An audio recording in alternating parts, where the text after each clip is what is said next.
Thank you for gathering with us for Movement Church Online. We are thrilled to spend this time together, seeking God and experiencing His presence together from our place to yours. Psalm 16 verse 11 says, "You have shown me the way of life, and you fill me with the joy of your presence." I encourage you as you watch to push past any distractions and seek to find the joy of God's presence.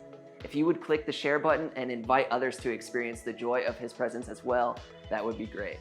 Thank you, and now let's jump into week 3 of our series, Revival.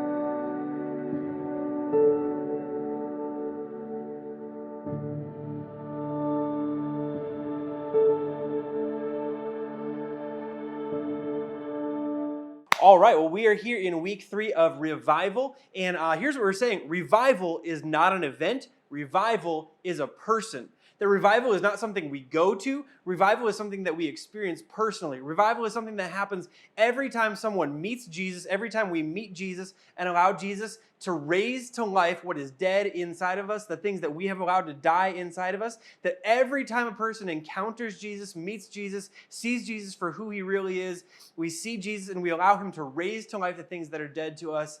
That is revival. And so we're looking at the stories in the New Testament, in the Gospels, where Jesus physically raised people from the dead, to see some examples, because there are some important truths within these stories that help us understand how Jesus meets us and how Jesus encounters us, so that we can experience the revival and the life-bringing power that Jesus has for us. And so today is the final story where Jesus physically raised someone else from the dead. Next week, we're going to actually look at the resurrection of Jesus, because, hey, if we can have Christmas in July, we can have Easter in August. It is 2020, y'all. The calendar does not matter. And so today, as we talk, I want us to keep one word in mind as we talk throughout the entire morning. And I want you to keep one word in your mind, in the back of your mind, as we look through this entire story, because this is the word that's present throughout this entire story. And it's something that's present in all of our lives. It's the word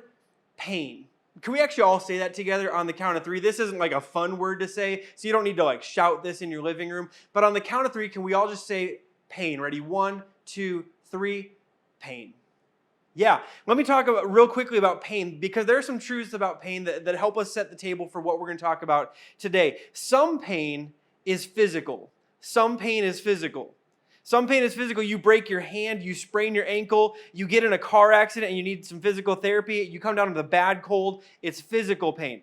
Some pain goes beyond the physical. You get your heart broken. You lose a job that was your dream job. Your teenager tells you that they hate you. There's some pain that's physical, and there's some pain that goes beyond the physical. Let me tell you the second kind of thing about pain. Some pain is momentary. You stepped on a Lego, it's intense pain, but it's for a short period of time. You went on a date and you like the other person, but they weren't interested in seeing you again. It hurts a little bit, but it's short-term pain. You move on pretty quickly. Other pain is long-lasting. You were married and had children, and then they left. You were abused as a child. The person who was supposed to love you and care for you hurt you. That pain lingers and it lasts. And here's the third kind of dichotomy when it comes to pain. Some pain is avoidable. If you step on a Lego in the dark, it's pretty easy to understand how you could have avoided that. I should have turned the lights on. I should have been paying more attention to where I was going.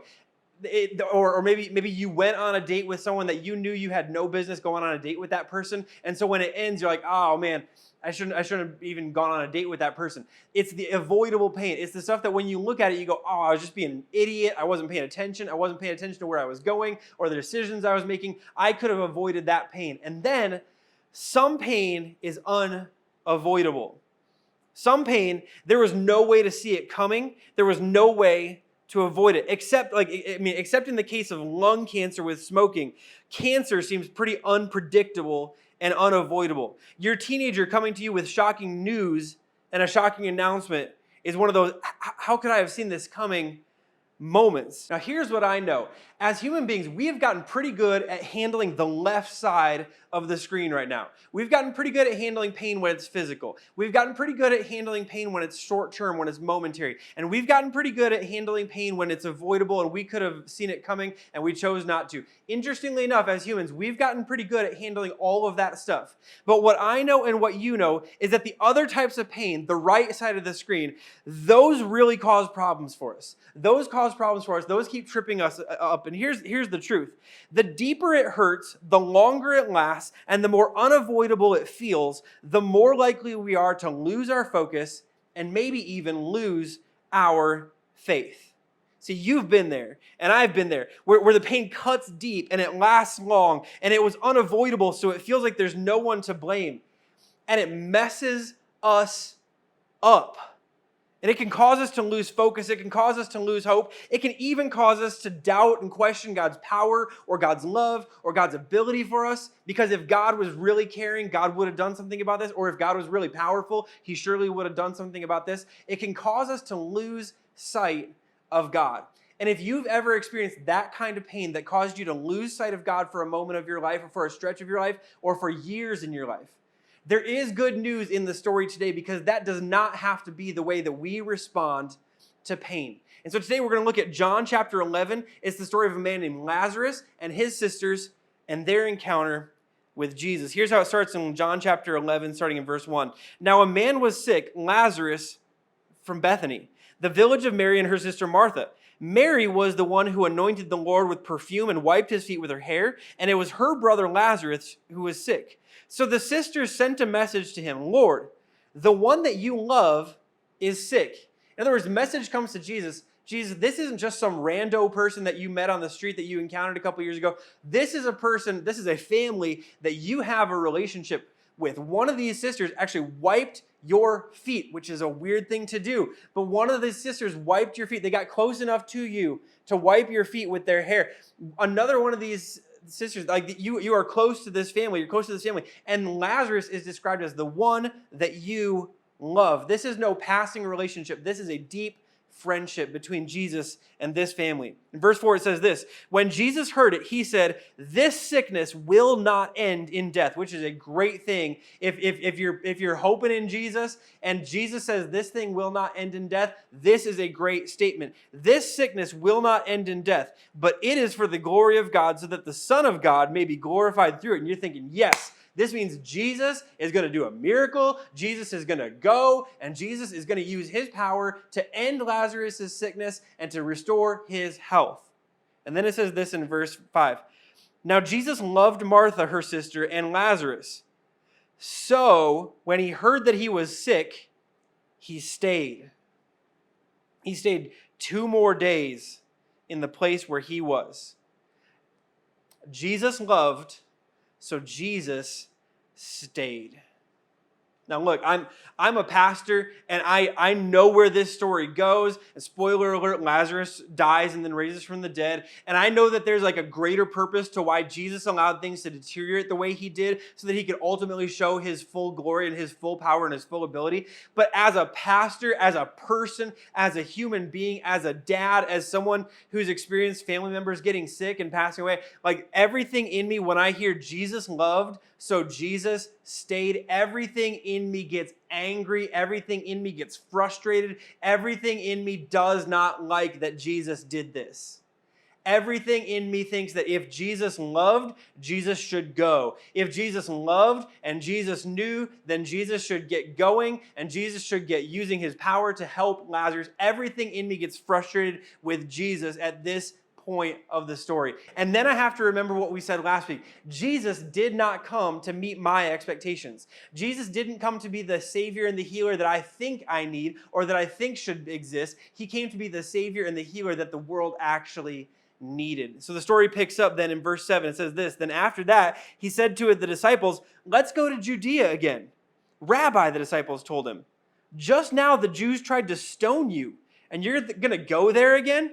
Now, the disciples, they're worried about Jesus going back to this area because the last time he was there, things didn't exactly go great. In fact, things went so poorly that people picked up rocks to stone Jesus. I mean, when people are throwing rocks at you, things didn't go particularly well. That wasn't a great revival. That wasn't a great set of services. Your message wasn't well received. Maybe you should go back and reevaluate the message. Things didn't go very well. And Jesus now wants to go back. And so here's the question. Who are the disciples ultimately concerned about in this moment? Are they ultimately concerned about Jesus? Maybe a little bit. But who are the disciples really concerned about being in danger in this moment? Themselves. Because here's the thing. When Jesus was getting rocks thrown at him, guess who was standing next to Jesus the last time? The disciples. And they had figured out pretty quickly that crowds aren't necessarily accurate when they start throwing stones, which is still true to this day, but now it happens on social media. Anyway, people are not particularly accurate when they're throwing stones. And so they're standing next to Jesus. People are throwing rocks at Jesus, but they're hitting the disciples too. And so they're concerned because Jesus didn't say, hey guys, I'm going to go back to Judea. He said, let's go. As in, we're all going. All 13 of us. All 13 of us are going. And so they're thinking, man, like, Jesus, we don't like when you do things in this area because when you say the things that you say, people pick up rocks to throw at you, but they hit us. They hit us. And so here's what happens. He says, he said this, and then he told them, our friend Lazarus has fallen asleep, but I'm on my way to wake him up. Then the disciples said to him, Lord, if he's fallen asleep, he'll get well. Which means they didn't understand that Jesus was talking about Lazarus had died and he's about to go raise him from the dead. They thought okay, well, cool. If he's getting some sleep, that's probably the rest that he needs. They hadn't figured out what Jesus was talking about. It says this in verse 13. Jesus, however, was speaking about his death, but they thought he was speaking about natural sleep. So Jesus then told them plainly, Lazarus has died. And then he says this, I am glad for you that I wasn't there, so that you may believe. But now let's go to him. Then Thomas, called Twin, said to his fellow disciples, let's go too, so that we may die with him. Which you got to love that Thomas gets two references in the entire Gospels. He gets, hey, Thomas didn't believe that Jesus raised from the dead until he actually physically put his hand in Jesus' resurrected hands. And then the other one is a sarcastic response that like, all right, if you're going to die, hey guys, let's go die with him. I mean, let's get this show on the road. Let's get this over with. Apparently, Jesus is hell-bent on himself dying, and he wants to drag us along with him. Let's go! Woo! I mean, that's Thomas. Let's go die too. So here's the thing. Before we get to the rest of the story, here's a truth that I want to acknowledge here after this first section of the story. Trusting and following Jesus might cause you some pain. In the context of our discussion of pain today, this is important to understand that trusting and following Jesus might actually cause you some pain. See, I would love it as a pastor if I could stand up and get in front of a camera or get in front of an audience and be like, hey guys, I just want to let you know, like, follow Jesus because Jesus will handle all the pain of life for you. You will live a pain-free life, a carefree life. Your money will never get tight. Your children will never tell you that they're mad at you. They'll never yell at you. They'll never scream at you. They'll never be fussy at a meal. Life will go perfectly for you. You'll never struggle in school. You'll go on one date in your entire life and you will fall in love with that person and marry them and you'll never have any trouble in your marriage. Like, I would love if that's what I could tell you. But unfortunately, we all know that the reality of life is that Jesus doesn't take away all the pain of life.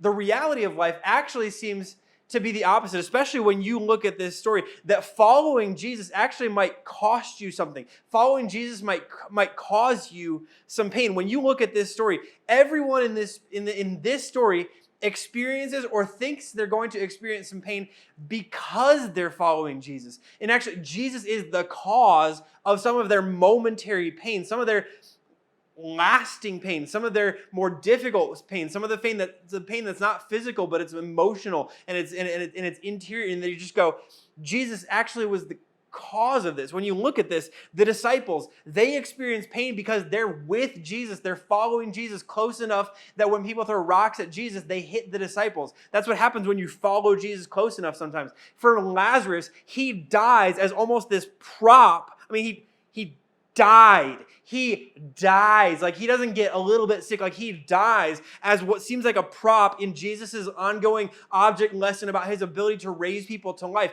Mary and Martha, who were as close to Jesus and had as good of a friendship as anyone could have with Jesus outside of the 12 disciples, like, they experienced the pain of seeing their brother die while they put all of their hope and trust in Jesus, believing that if Jesus would just show up, he could do something about Lazarus' sickness. And so following Jesus, trusting in Jesus, cost every one of these people something. It actually caused them some pain. And this is not to say that following Jesus is not worth it. But it's a good reminder for all of us that if we're truly following Jesus, eventually following Jesus will cost you something. Eventually following Jesus will cost you something. It might be a relationship. It might be a momentary comfort. It might be a financial cost. It might be that you wake up one day and because you're following Jesus closer and closer and closer and closer, you realize that you can no longer work in the industry or in the business that's been cutting corners the way that your business has been cutting corners, and you have a thing where your conscience raises up and you can no longer in good conscience work at that company. Following Jesus will eventually cost you something. And every time it costs you something, every time there's a cost, there is pain. Following Jesus will eventually cost you something if you're doing it right, if you're following closely enough. You should know that ahead of time. If you're figuring out if you're going to make a decision to follow Jesus, you should know that following Jesus will eventually cost you something. You should also know that Jesus is still worth following even when there's a cost, because the cost is never the end of the story. Let me say that again. You should know that following Jesus is always worth it, because even when there's a cost, the cost is not the end of the story. Because it's true that following Jesus will cost you something, but it's also true that not following Jesus will cost you everything.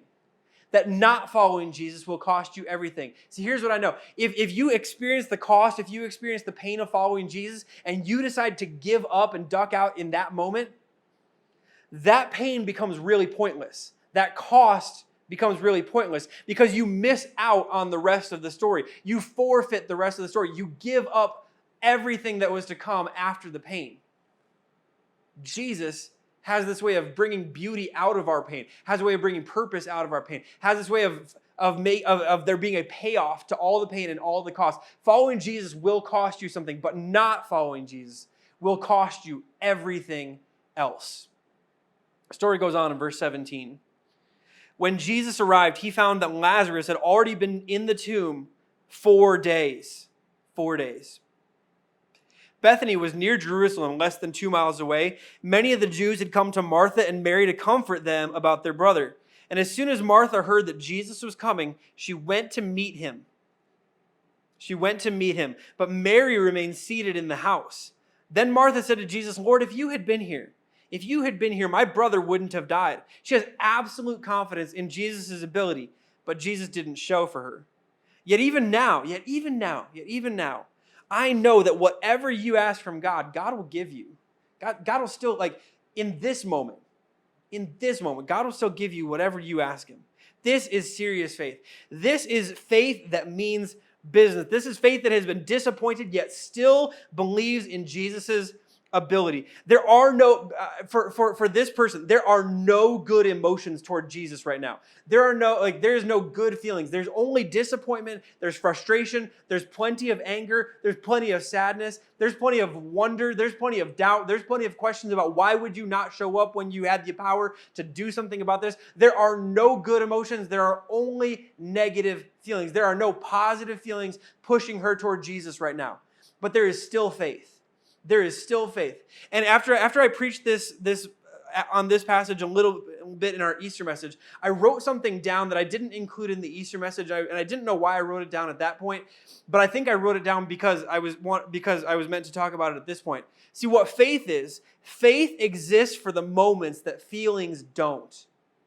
In your relationship with God, there will be some moments where you have all the good feelings, where all your prayers are answered and all your relationships are wonderful and all your relationships are going well and everything is going fine and your work is great and your school is great and all your kids are doing wonderfully and all your health is fine. There are moments where it's really easy to feel great towards God because God has blessed you and answered all of your prayers and done wonderful things for you. And then we all know that there are moments where the opposite of all that is true. None of your prayers are getting answered. All of your relationships seem to be difficult. Everything that at work seems to be harder than it should be. Everything at school seems to be harder than it should be. Nothing is going right and nothing is going well.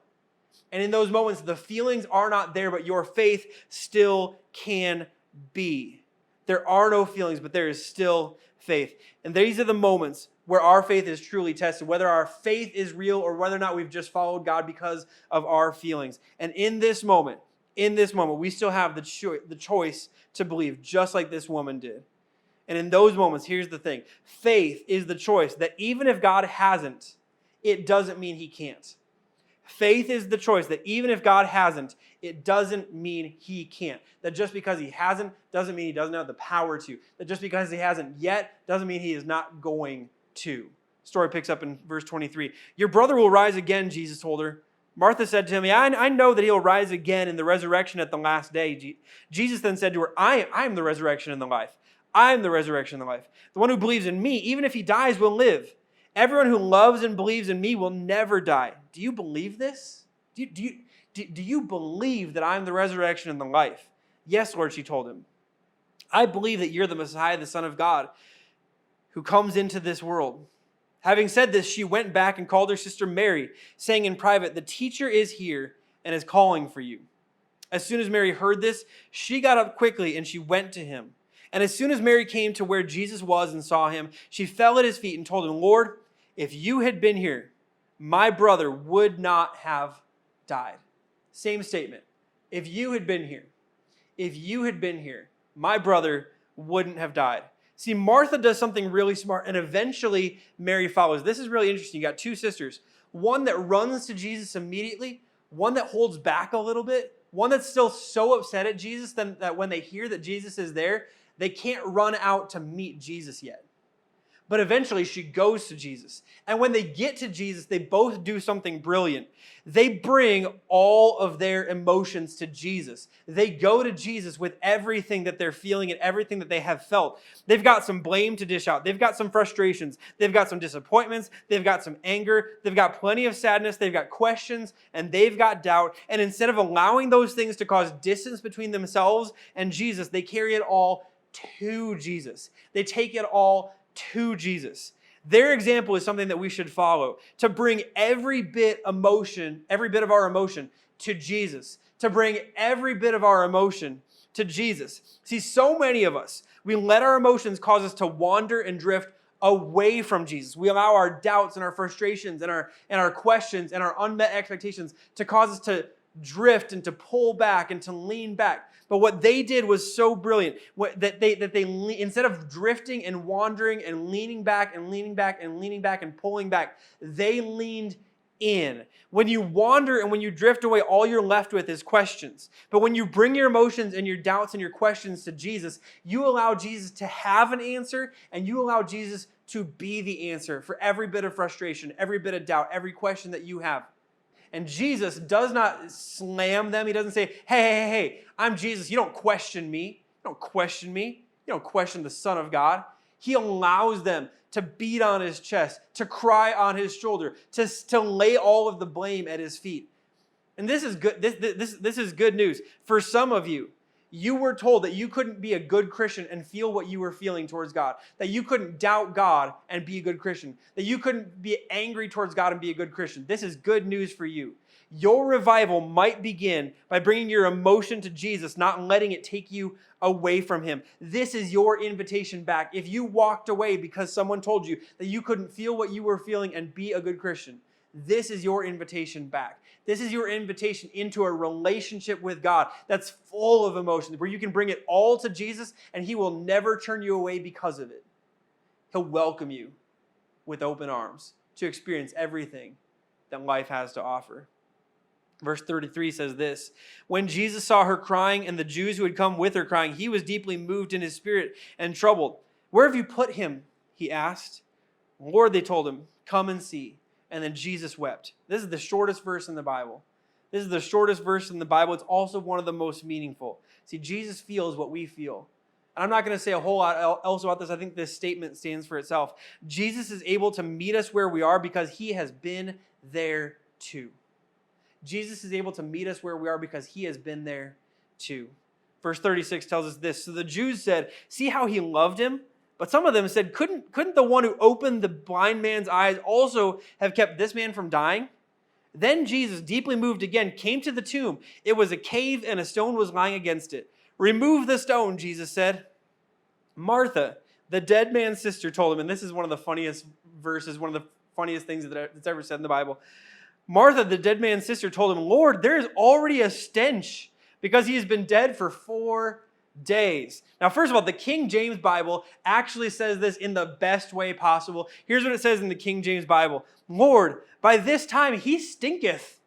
Lord, by this time he stinketh. And I imagine Jesus was like, okay. Well, I was going to bring your brother back from the dead, but if you think he's going to stink, maybe I won't. Oh, I'm like, or like, hey, you know what, Martha? Like, look, you lived with him through adolescence, and back when he was middle school, he stinketh then too. Okay, you could deal with it then. You can deal with the smell now. Like, just imagine this. Imagine this whole thing happening. Like, Jesus starts acting like, okay, all right. You guys have faith in me that I can still do this? Like, you have faith that anything I ask for, even now, God will do for me. And I want to go open the tomb up and see your brother. And I'm acting like, hey, I'm the resurrection and the life. Like, I kind of gave you a hat tip that I didn't just want to go see him. I'm not worried about smell on a dead person. Like, I'm like talking about raising your brother from the dead. Like, this isn't a drill. This is like the real deal. And Martha goes, but Lord, there's going to be a smell. There's going to be a smell. I mean, like, Jesus is so focused, and like, this person's like, but there's going to be a smell. Have you thought about how messy this is? And this unfortunately reveals something that is far too true in far too many Christians. That we act like we want Jesus to do what only Jesus can do to save and to heal and to restore, but we don't want to deal with any of the messiness of the people that Jesus wants to save and to heal and restore. This happens in conversations like this. It happens in conversations where people say, well, it's great that they came to church, but have you seen their Instagram stories? Well, it's great that they showed up at church on a Sunday, but do you know what? And do you know who they were with on Friday? It's great that they showed up at church, but do you know that they're a Democrat, right? And when we say things like that, what people are ultimately saying is like it's great that they're making an effort, but this is going to get messy because they're kind of messy. Now, I had a coworker back in my cell phone sales day after college. I had a coworker who had one of these experiences of her own.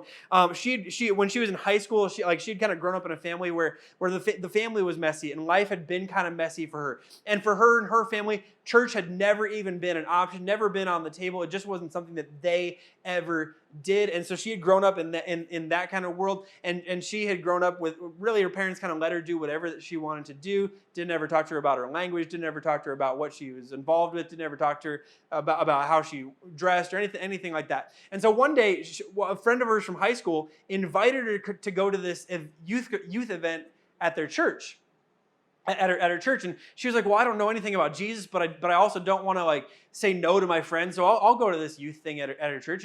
And she showed up to the thing at the church the exact same way that she would have shown up to anything else in life. She showed up loud. She showed up with some language. She showed up, talking to people and saying things that were making some people uncomfortable. She showed up dressed probably inappropriately in the way that she described it, probably inappropriately for something that was happening at a church. And she showed up and she was like, hey, this is actually not that bad. There's people here from my high school. There's people here that I recognize. There's friends here. Church isn't this crazy thing. And now when someone shows up for a youth event like that, you know that if you've been around church world, there's one of two ways this goes generally. Number one is that this girl would receive a lot of love and a lot of grace and a lot of patience from people. And over time, like, oh my goodness, because of the love of God's people, I experienced the love of God. And I came to know Jesus because the people were willing to deal with some messiness from a 16-year-old girl. Unfortunately for her story went the second way. And when she told me this, there were tears in her eyes in the middle of a cell phone kiosk in the mall in Burnsville, Minnesota. And she said, what happened when I showed up is when I showed up, I was hanging out with people and I was talking to my friends and it was great. And then as I went to walk in the door, there was this woman, this like adult volunteer standing at the door. And when I tried to walk in, she put her hand up into the stop with the stop hand and said, oh my God, you're wild. I can see the devil in your eyes. And that when she told me that story, I mean, like, she was in tears as she told me that story. And pretty quickly, I mean, I'm a guy, I'm a dude, and I was crying right there with her because I was like, oh my gosh, this is terrible that this has happened to you. This is an adult volunteer, someone who signed up to work in youth ministry because they believe that Jesus has the power to help restore and make new teenagers' lives. And when they saw this girl, they said, nope, you're too messy. Now let's be honest, some of you have had a you're too messy moment where you looked too rough, or you talked too rough, or you had been too promiscuous, or you told jokes that made people uncomfortable, and you were too messy to believe that Jesus could do anything about you. For the people who saw you, they went, I just don't know. They're too messy. And there's some good news here. If you have ever had a you're too messy moment, I want you to hear this loud and clear. That was not Jesus, that was human failure. Because Jesus moves toward the mess, always. Jesus was not concerned about the smell of a dead man in a grave, and Jesus is not ultimately concerned with all the stuff that people have pushed away in you. Jesus is not turned away because of that. Jesus actually comes close because of that. Jesus always moves toward the mess, which is good news because as humans, every single one of us has some mess to deal with. Your mess may not be as big as someone else's mess. Your mess may be way bigger than someone else's. It does not matter to Jesus. Jesus always moves towards the mess, which means Jesus will move close to you. Story goes on in verse 40. Jesus said to her, didn't I tell you that if you believed, you would see the glory of God? So they removed the stone. Then Jesus raised his eyes and said, Father, I thank you that you heard me. I know that you always hear me, but because of the crowd standing here, I said this so that they may believe that you sent me. In other words, hey God, hey Dad, let's finally pull all this stuff off. People have been waiting for days and for days and for hours and hours and hours. Let's get the show on the road. People, I'm just talking to you right now so that people will know that the power that I'm about to display, it's not all about me. It ultimately came from you. So let's get this show on the road. And then he says in verse 43, after he said this, he shouted with a loud voice, Lazarus, come out. The dead man came out bound hand and foot with linen strips and with his face wrapped in a cloth. Jesus said to them, unwrap him and let him go. Quick reminder here at the end of this story. I mean, this amazing story. Jesus raises a dead man. But it almost seems like that's kind of like duh, that was bound to happen, right? It's Jesus. But there's a quick reminder here. When Jesus raises the dead in you, there might still be some unwrapping to do. You are alive, but you may still have some remnants on you from when you were dead. Jesus' life is in you, but you may still have some dead on you and some dead around you. And this is why this is important. If you don't take care of the dead on you and around you, you can waste the life that Jesus places in you. So let Jesus take off the stuff that needs to be removed from your life. Allow godly people to speak into your life about the things that need to be removed so that you can experience only the good that God has for you through Jesus. So, what does this story show us about pain and especially about revival? What does it show us about that? See, we've been saying this for a few weeks that only Jesus has the power to raise the dead to life. And here's kind of an additional thing to how he does that. Only Jesus has the power to bring purpose out of pain. Only Jesus has the power to bring purpose out of pain. Only Jesus has the ability to take the painful moments, the painful seasons, the painful months, the painful years of your life. Those things that all form this right side of the screen. The long-lasting pain. The pain that's not just physical, but it's emotional. It's mental. It's long-lasting. We carry the scars in our mind. We carry the scars in our body. It goes beyond the physical. It hurts us and it affects us in different ways. To take all of that, only Jesus has the power to take that pain and all of the pain that you've felt and all the pain that you're experiencing right in this moment. Only Jesus has the power to turn pain into purpose. Only Jesus has the power to bring purpose out of pain. And so how does he do that? What does it require of us? There's three things I think it requires out of us that we see in this story. Number one, seeing the purpose requires patience. See, we don't know how long Lazarus was sick. We know how long he was dead. At least 4 days, which is far longer than anyone wanted. And here's what I know. Seeing the purpose come out of your pain will take longer than you want. longer than you're comfortable with. And when it takes longer than you want, you will be tempted to shortcut the process. You'll be tempted to duck out. You'll be tempted to dip out because it's taking too long. And when you're tempted to dip out because it's taking too long, let me just say one thing to you. Stay anyway. You don't see purpose in your time, you see it in God's time. You don't see purpose in your time, you see it in Jesus' time. Seeing the purpose requires patience. Number 2, seeing the purpose requires passing it on. See, last week we said something that when God does something for you, it's not only for you. This is actually kind of the same thing. When God brings you through something, when God walks you through something, when you have experienced some of the pain of life, it's not only so that you can learn something about God through that. It's so that ultimately you can turn around and take that experience and share what you've learned with someone else who will someday walk through something similar.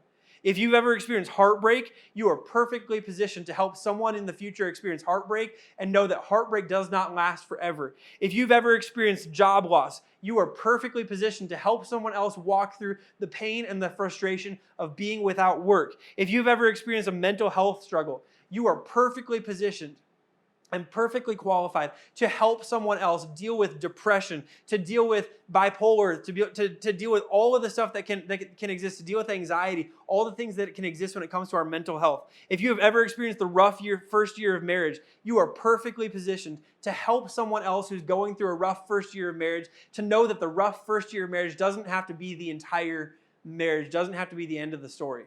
If you've experienced something, you are perfectly positioned to pass along what you've learned about God and what you've seen about God. And sometimes only in passing it on will you experience the purpose and feel like God did something good out of your pain. And the third thing is this: seeing the purpose requires bringing your pain to Jesus. I mean, that's really the whole thing, right? It's like the whole thing. That if Jesus is the only person who can bring purpose out of our pain, why would we go anywhere else, right? But here's what you would know. It seems like we should know this. It seems like we should know this. It seems like we should naturally do this. But so often we turn to other places and to other people looking for them to do what only Jesus can do. So let me just say this as lovingly but as clearly as possible. As much as your aunt loves you, your aunt ain't Jesus. As much as your coworkers mean to you and as wise as they seem, your coworkers are not Jesus. So they can't do for you what only Jesus can do for you. As much as your spouse means to you, and as great as they are, your spouse is not Jesus. And so they can never do for you what only Jesus can do for you. Only Jesus can bring purpose from our pain. So let's bring it all to Jesus. All of it. All of the pain, all the doubt, all the worries, all the frustration, all the sadness, all the questions. Let's bring all of it to Jesus. And watch as he raises the dead to life in you. That's where your revival begins today. Let me pray for you. Heavenly Father, thank you so much for this story. Thank you for this example. Thank you for everything that's true in this story that we know is true in life and we know is true about you and how you work in us and how you work around us and how you meet us. God, thank you that you meet us in our pain. Thank you that you can meet us where we are because you have been there too. Thank you that Jesus walked as one of us and felt everything that we feel. God, today I simply pray that we would trust you to bring purpose out of our pain. God, we know life comes with so much pain, and you know that life comes with so much pain. God, I pray that every single one of us, we would have the wisdom to bring our pain to you because it's only in doing that that we find the purpose that you have for our pain. So God, help us to have wisdom to know where this lands today. Help us have the courage to actually live it out and trust you like it's all true. We love you, God, and we pray this in Jesus' name. Amen.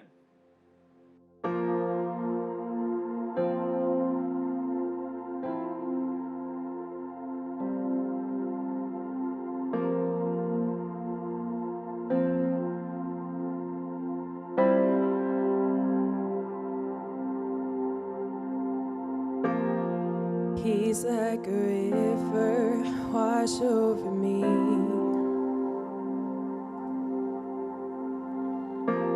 Immerse me in water as deep as the sea.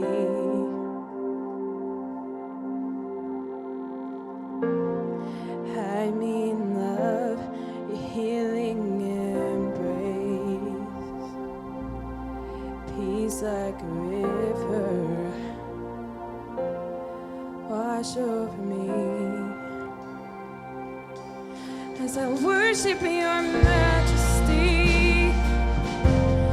I worship your holy name. Jesus, my everything. All that I am is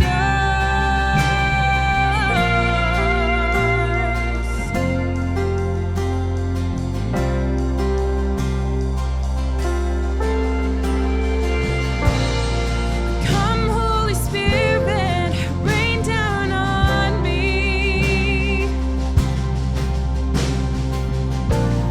Break open the heavens and drench the unseen.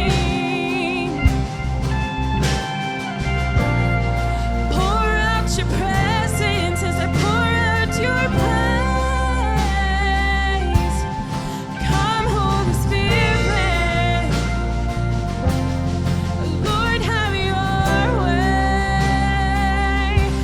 as I worship your majesty, as I worship your holy name.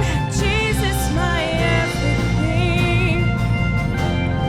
All that I am is yours as I worship your majesty. As I worship your holy name, Jesus, my everything. All that I am is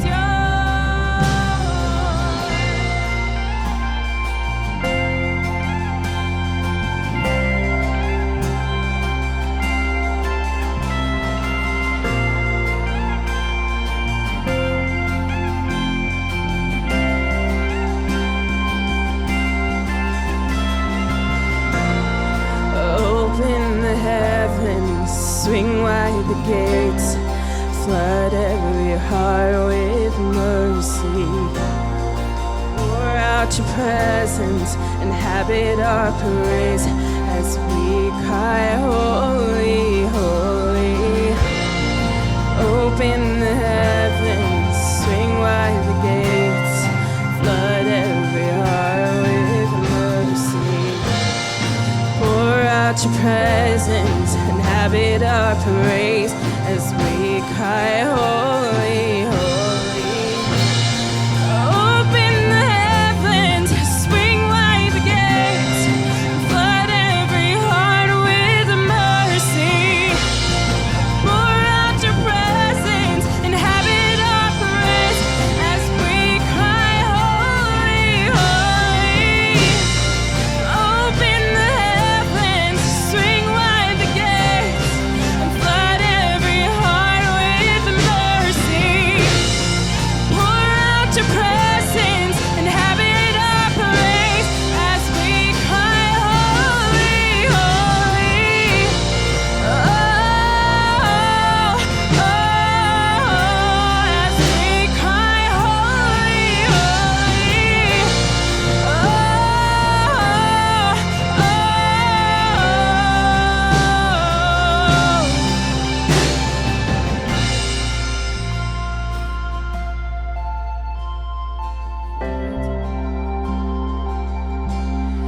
Lord, send revival. Lord, send it now. The move of your spirit, heaven break out. Come now in power, cover this land like you've done it before. Would you do it again? Lord, send revival. Lord, send it now. The move of your spirit, heaven break out. Come now in power, cover this land like you've done it before. Would you do it again? Lord, send revival. Lord, send it now. The move of your spirit, heaven break out. Come now in power, cover this land like you've done it before. Would you do it again? Lord, send revival. Lord, send it now. The move of your spirit, heaven break out.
count on one thing.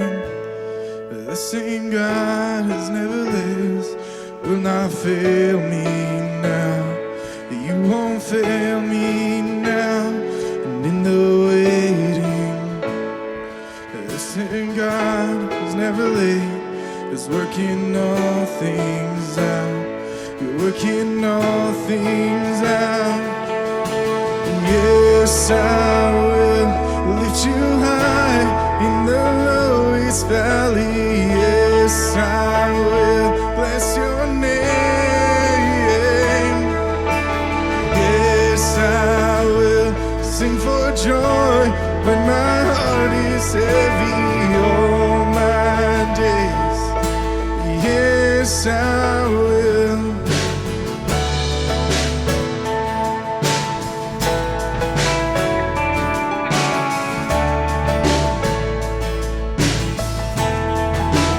'Cause I count on one thing.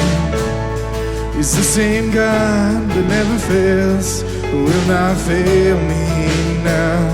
You won't fail me now. And in the waiting, the same God is never late, is working all things out. You're working all things out. Yes, I will lift you high in the lowest valley. Yes, I will bless your name. Oh yes, I will sing for joy when my heart is heavy all my days. Oh yes, I will for all my days. Yes, I will. And I choose to praise, to glorify, glorify the name of all names. Nothing can stand against, and I choose to praise, to glorify, glorify the name of all names. Nothing can stand against, and I choose to praise, to glorify, glorify the name of all names. Nothing can stand against, and I choose to praise, to glorify, glorify the name of all names. Nothing can stand against. Oh yes, I will lift you high in the lowest valley. Yes, I will bless your name. Oh yes, I will sing for joy when my heart is heavy all my days. Oh yes, I will for all my days. Yes, I will for all my days. Yes, I will.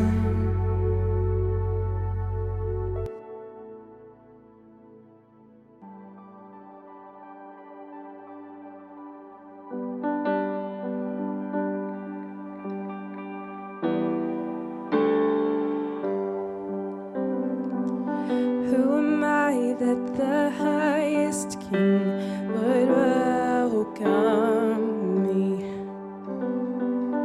I was lost, but he brought me. Know his love for me, or his love for me. Who the Son sets free, oh, is free indeed. I'm a child of God, yes I am.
What a great time we've had together today.